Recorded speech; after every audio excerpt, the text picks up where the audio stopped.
1470 WNN.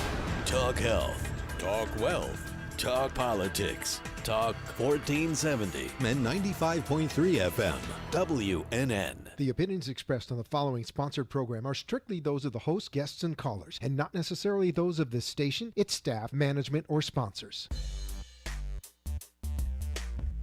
AMP2.TV presents Tell Us Your Business, where you're invited on the air to tell us what makes your business stand out in the community. It's important we hear from you to tell us all we need to know about what you do best. Tell Us Your Business uses the latest radio and television production systems, and all shows can be seen on AMP2.TV. If you have a question for our guest, call 888-565-1470. Now, let's get ready as our guest hits the airwaves and informs us about what we need to know on Tell Us Your Business. Hi, I'm author Doris Vilk of the Chatham series, Love Arrested, Love Attempted, and Love Avenged, which is coming soon. Today, I'm here hosting, with pleasure, the show Tell Us Your Biz, and with me is Victoria Landis. Victoria did the graphics on my covers and also edited books 2 and 3. Victoria, tell us a little bit about yourself. Oh, me first. Thank you. Hi. I am a writer and an artist, and I do editing. I write my own books, and I do graphics and the covers of books, including Doris, and oils on canvas, things like that. Oh, excellent. So, how did I get started as an author? I was a retired dentist for 29 years. I was actually originally from Havana, Cuba, and have lived all over the world, from the islands of Nassau, Bahamas, to Milan, Italy, Madrid, Spain, ended up in New York with this wonderful accent. I've lived in Bronx and Brooklyn, ended up in Southeast Florida because I absolutely love the beaches. And this story, people say to me, how did you go from being a dentist to being a graphic erotic romance novelist? How does that happen? I had some health issues, and that kept me from doing the dentistry. And I always had this great story in my head. I was always very good at writing, getting those A's in English class. And the story's been in my head about 30 years, but I never had time to write it because I was busy writing patient charts. So I finally had some time. You know, do you remember a few years ago when 50 Shades of Grey became popular and opened up sexuality for women? And you had authors like Sylvia Day with her Crossfire series and Shayla Black with all of her Wicked books. And I was telling my story, my romance story, to one of my hygienists. Her name's Sharon Kotler, and I actually dedicated the first book, Love Arrested, to Sharon. And I told the story to Sharon, and Sharon's like, gee, that is a really good story. You should really write that story. And so I said, well, I could take my romance story and write it up, but it was never saucy at the time. And I'm like, I could sauce it and spice it up a little bit. Why the heck not? You know, dentists tend to be very conservative, right? But, you know, I said, I'm going to tap into my naughty side. And so I took my business from having people smile with their teeth to having people smile by entertaining them with some very steamy and hot books. So the basic story is a model and an actress that's framed for a crime by her body double, and all the adventures that happen to her in prison. And somehow along the way, she meets the love of her life. And how does she get there? You have to read the books to find out. So with that said, I'd like to have Victoria, who's my guest today, tell you a little bit about what she knows about the books and tell us a little bit about her books as well. Okay. First, we'll go into your books. I probably did something you didn't know, but I went to Amazon and I read some of your reviews. Mm-hmm. And on one of the books, you only have 1 3-star review. The rest are 4s and 5s. So I read the 1 3-star review, and the woman said, well, the characters aren't realistic. And I started laughing because apparently the woman doesn't know the genre you write, or she didn't know what she was reading, because what you write is really a fantasy, isn't it? It's not real life. It's a fantasy. It's supposed to be a fantasy. It's supposed to be your best book boyfriend, your best book girlfriend. And, 50 Shades of Grey, was it realistic for Christian, a billionaire, to fall in love with a college graduate, Anastasia? Yeah. And he was 28 years old and a self-made billionaire. And if you looked at the timeline, they got married within, I think it ends up being like 6 weeks after they met. Yeah. My story is about, in the beginning, it's really a prison story. It's like, Orange is the New Black, or Wentworth, a woman's prison, a show out of Australia that are both on Netflix.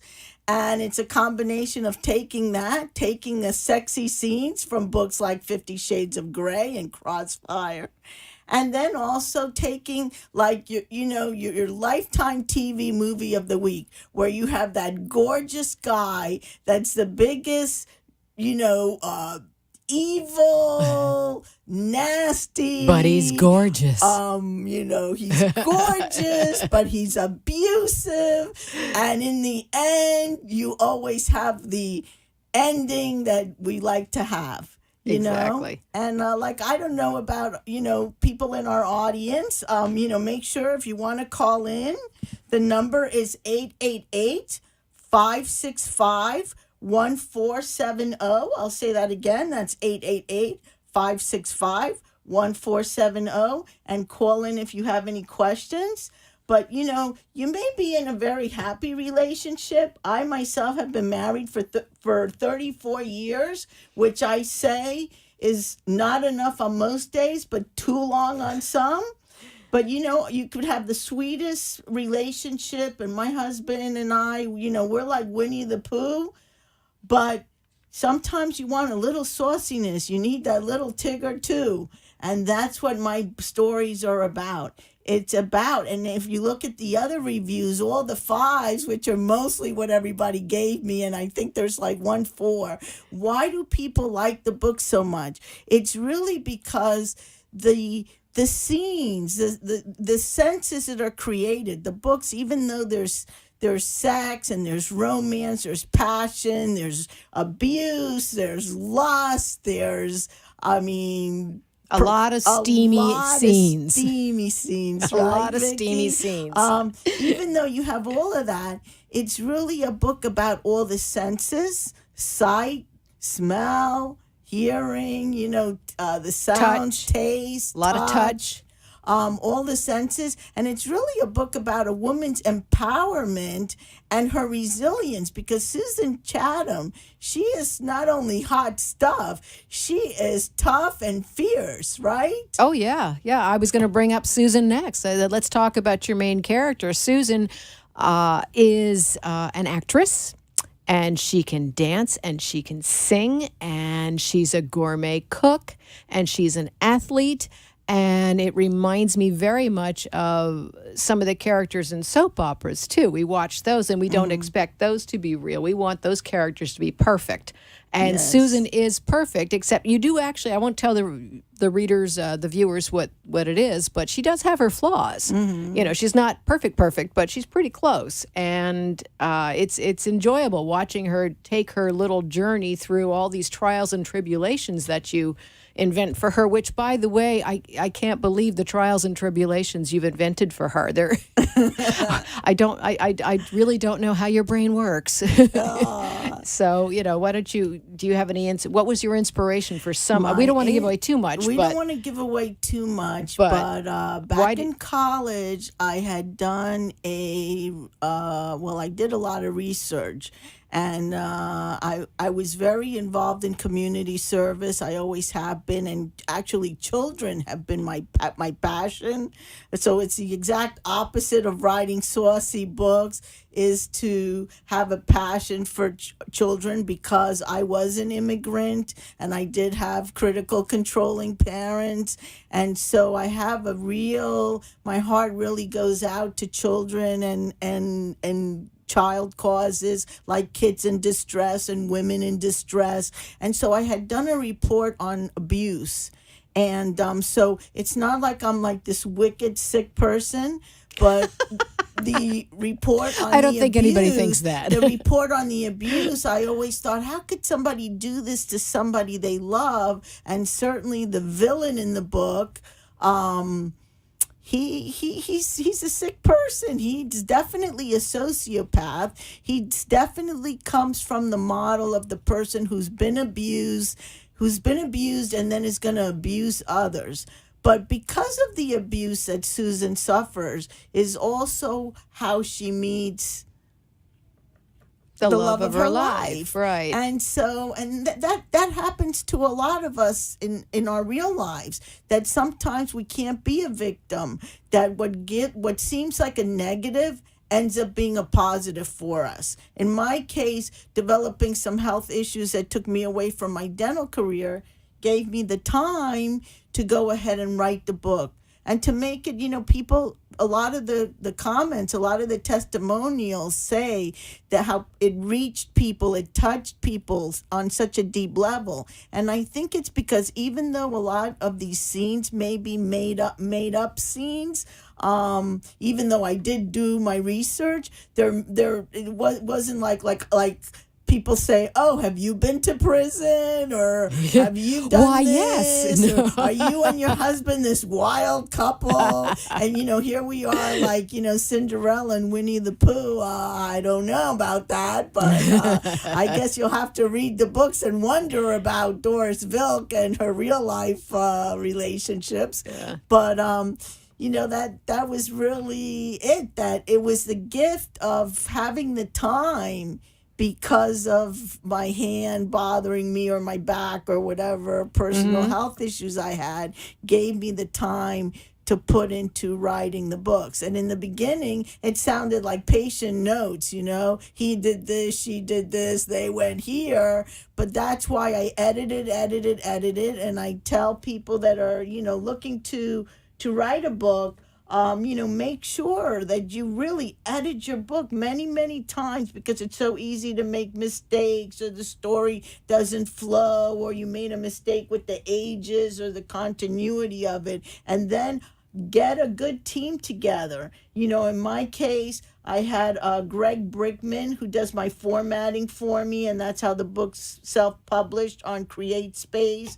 And they're available on Amazon.com and also through my website at dorisvilk.com. And that's like milk with a V. People are always curious about that Lithuanian name Vilk, but it's really very easy to pronounce. And so dorisvilk.com has links to all the social media sites like Facebook, Twitter, Instagram, Pinterest, all those social media sites, my blog, it'll list events, it'll have a link to my YouTube channel. And so you need a good team together. So I have Greg Brickman, who's my formatter. I have Patty Nolan, edited Love Arrested. She's with the company About the Words, which she owns. And we have Tamra Palzer, who does my YouTube for me, Zephyr Haddon, who does my website for me. Good but Lord. The most important person is right here in this room with me, Victoria Landis, because she does the covers. She's doing the editing for books 2 and working on book 3 right now as we speak. She's designed my business cards. Okay, we know it looks like a condom packet. It's supposed to. It's a Susan Chatham series. What didn't kill her made her insatiable. Prepare to be aroused. And oh, no, no, no, it's not just you. It's definitely getting hot in here. So with that, let's hear a little bit about my most important person on my street team, Victoria Landis. Wow, you have a very big team. I had no idea. I didn't realize. Yes. I enjoy editing quite a lot. And Doris, I have to say, is a wonderful client and person to work with because she's very open. And I think that's an important thing when you're writing, especially if you're new to writing, is to listen to other people and be open to their ideas. And she's the same way with the covers. I do my best covers when people just let me do what I need to do. And my worst covers come out when the author has a presupposed idea of what they want, and they're very insistent on it, and those don't come out very well. I don't show them very often, but I'm very proud of yours. I think they came out great, and they have a theme to them, and you were very, very open to it. I propose several ideas, and I do rough samples, and she'll say, "Ooh, I like that one." I said, "Me too." And so then we go and we develop that one further. So the third one will be along the same lines. It will be a similar vein. It'll be, I guess, a body part of some part. Absolutely, a steamy body part, but it'll have the black background and the red and the black and the white. It'll have the same feel to it. We want to keep it consistent. I wanted to ask you a question. Is there going to be a fourth book in the series? We've talked about and thought about a fourth book. People are asking me to have the story continue. There's also a lot of other characters in the book besides Susan and the villain and her love of her life. And there's some relationships that go on with some of these other characters. And there's been demand, especially from my blog and frequently asked questions. Am I going to write more about some of these other characters? And will that lead to another series of totally different characters, or stay with Susan and the love of her life?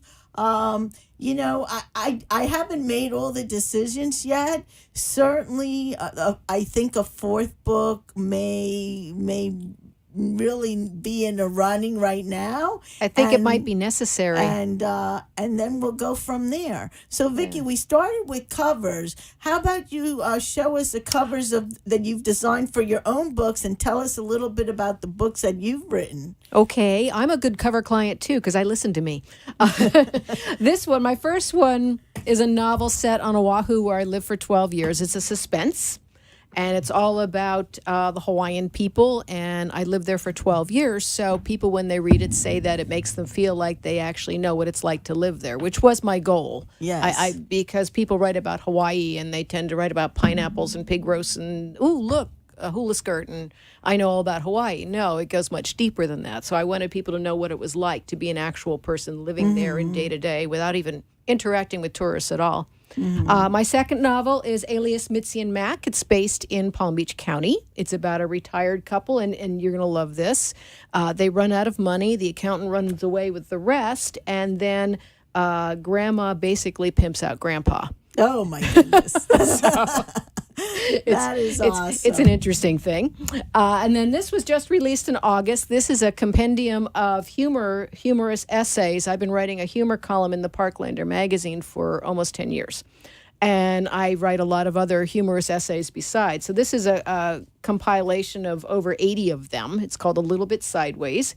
It touches on just about every subject matter you can think of, and I've gotten some really good reviews for it. I'm really excited about it. In fact, one of them called me the Irma Bombeck of our times. Oh, so that was awesome. Great.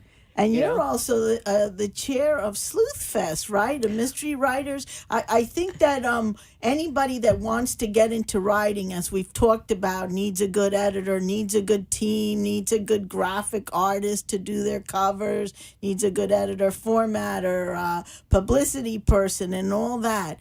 But I always found it in dentistry it was important to belong to organizations. And as a writer, I belong to the Mystery Writers of America. America and also the romance writers.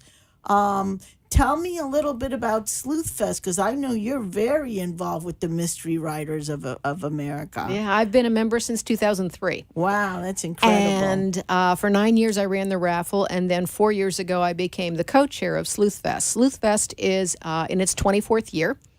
We are a niche conference for teaching how to write. We're not a fan conference, and we're not huge. This year, we're capping the attendance at 250. So if you want to go sleuthfest.com and sign up now because spots are filling up fast.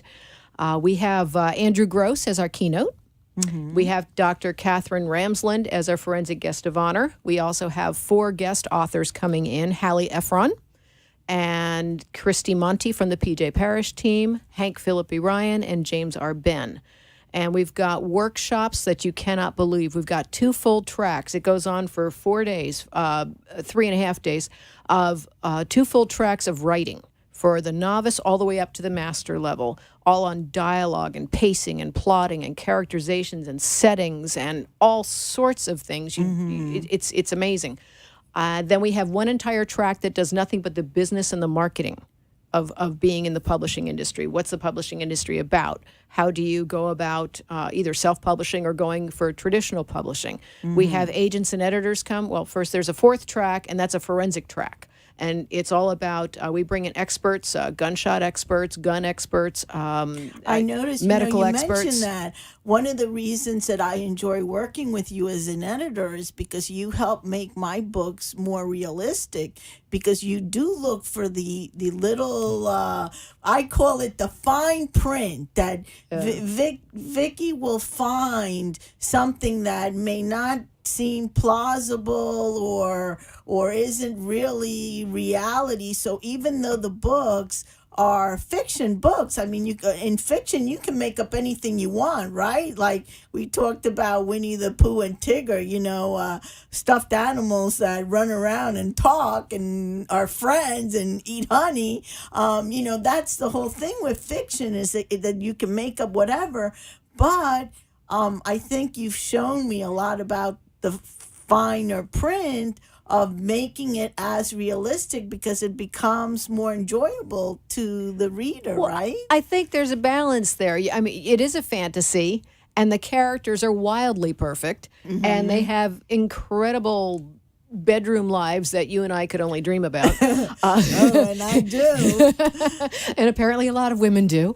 But there are certain aspects, like in your books, you're bringing in aspects of, there's a criminal aspect to it. And when you bring in a criminal aspect or crimes being committed, your readers are going to expect that certain elements of that ring true. Yes. And yes, so that's the part yes, that... and that's why people said, I thought you were a graphic, erotic romance writer. What are you doing in the mystery writers group, and how did you get accepted to that? And it's because, yes, my book is graphic, and it's erotic, and it's a romance, and there's love and lust and passion, but there's a good story there. There is a story there. And that was my frustration in enjoying a sexy genre and liking the book boyfriends for me, or book girlfriends, or whatever, turns you on, which my books are very diverse. And, the part about that is that even though you want that, you also want it to be realistic, and you want it to be sexy, but you want it to be a good story. And a lot of this genre is just, I would call it 90% sex and 10% story. And I didn't like that. I did not like that. I liked something, a 50 Shades of Grey and 50 Shades Darker and 50 Shades Freed. She starts to do a little bit of that too, in that she starts to bring in a little bit of story. But I would say my books have the sex in them, but there's also a lot of story. And so in book 1, you may start reading those first 100 pages and say, what the heck, I don't see anything hot in here. And then you get past that page 100, I forget what the actual page number is, and you're like, let me turn down the air conditioner. And the husband may be like, what is that girl reading? What is that woman reading now? She sure seems to be a lot more interested lately. And that's funny what it because is. I have a friend of mine from the Midwest. She's near Chicago, and she's a good Midwestern girl. And she read one of the books. And she blushes if you say anything out loud about anything in that manner. And I asked her, I said, so did you enjoy it? And she says, oh, yes. I said, well, did your husband benefit from you having read it? And she said, oh, he didn't read it. I said, that's not what I asked. I said, did he benefit from you having read it? And she turned purple. And I knew I knew that he had, so he was very happy that she read it. So, it does. It can spice things up a little bit, get the imagination rolling there. Yeah, so both, for yourself, if you want to feel a little steamy, fantasize a little bit, enjoy a little love and lust and passion and romance for yourself. Then you can read the books for that. You can read the books to learn and enhance and maybe learn a few little tricks and treats. Halloween's coming up. We'd rather have treats than tricks, but sometimes a little bit of both. There's a little bit of massage going on in the story. And, it can be quite entertaining and educational. I'll say. Speaking of, in the course of editing book 2, I ran into some things I had not heard of, and I had to look them up. So, of course, what do? You Google it, right? Okay. So I did that. So now, all of a sudden, I really have to worry about my browser history. And that expression that they say, make sure if I die, make sure that you erase my browser history. So if you like all our books, you like what you've heard today, make sure you look on dorisvilk.com, and that has links to everything and buying the books on Amazon. And Vicky's books are also available through Amazon.com. Victoria Landis. And that's Little Bit Sideways, Mitzi and Mac, and Blink It Away. My books are Love Arrested and Love Attempted.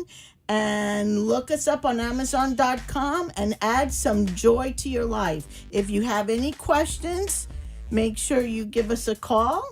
The radio station is 888-565-1470 on 1470 AM, 95.3 FM, and AMP2 TV Productions, Facebook, and Periscope. Thank you for joining us today.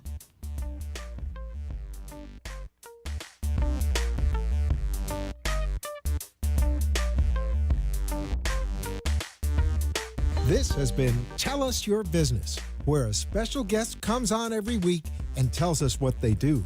All shows can be seen on amp2.tv, and if you wish to be a guest, call 866-224-5422 and tell us about your business.